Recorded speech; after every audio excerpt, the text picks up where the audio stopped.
Certains disent que la démocratie n'a pas de prix. C'est très discutable. Petit inventaire. Sécurisation des bureaux, impression des bulletins, machines à voter. État et bailleurs de fonds dépensent chaque 5 ans des dizaines de millions d'euros pour organiser des élections présidentielles, parlementaires ou locales. Des coûts parfois polémiques, surtout lorsqu'ils ralentissent le processus électoral. Et parfois, la facture explose. Tenez, en 2010, en Côte d'Ivoire, les partenaires internationaux ont versé près de 252 millions d'euros pour les élections, un record en Afrique.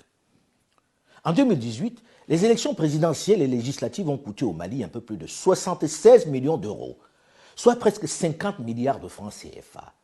Ceci pour reconduire un président déjà aux affaires depuis 5 ans.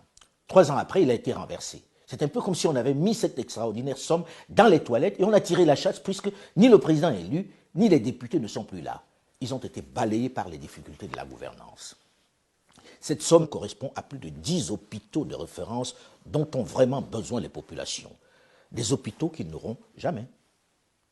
Au Cameroun, on a dépensé en 2018 pour les élections présidentielles un peu plus de 82 millions d'euros, soit 54 milliards de francs CFA, pour reconduire le président aux affaires depuis novembre 1982.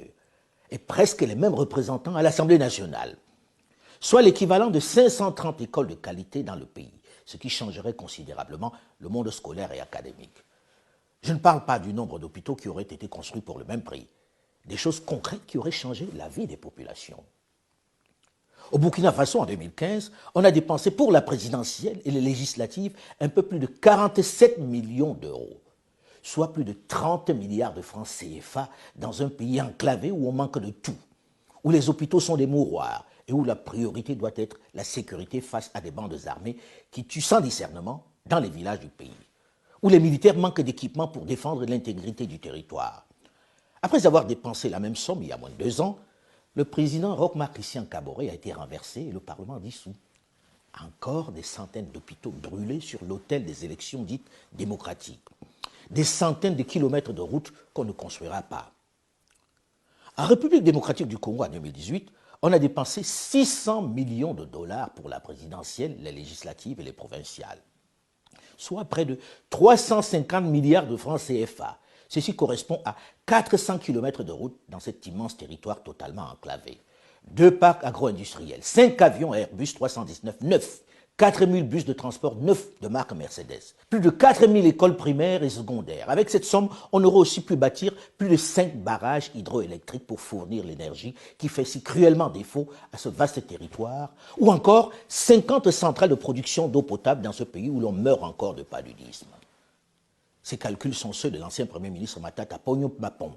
Tout cet argent, cette somme aurait pu permettre de lutter efficacement et définitivement contre l'insécurité dans l'est de la RDC où des bandes armées font encore la loi, où l'insécurité est devenue la règle.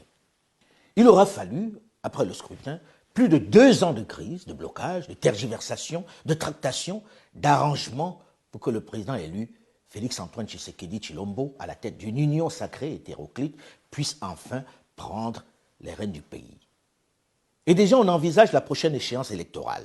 L'année prochaine, en juin 2023, il faudra encore débourser 500 millions de dollars pour les élections.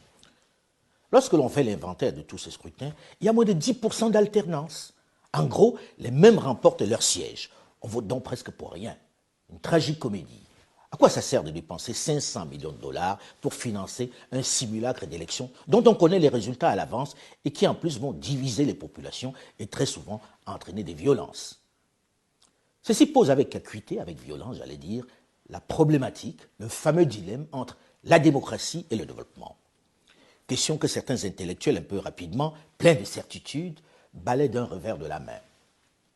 J'arrête là cet inventaire pour ne pas vous déprimer avec le gâchis que l'on perd chaque année sans garantie d'alternance.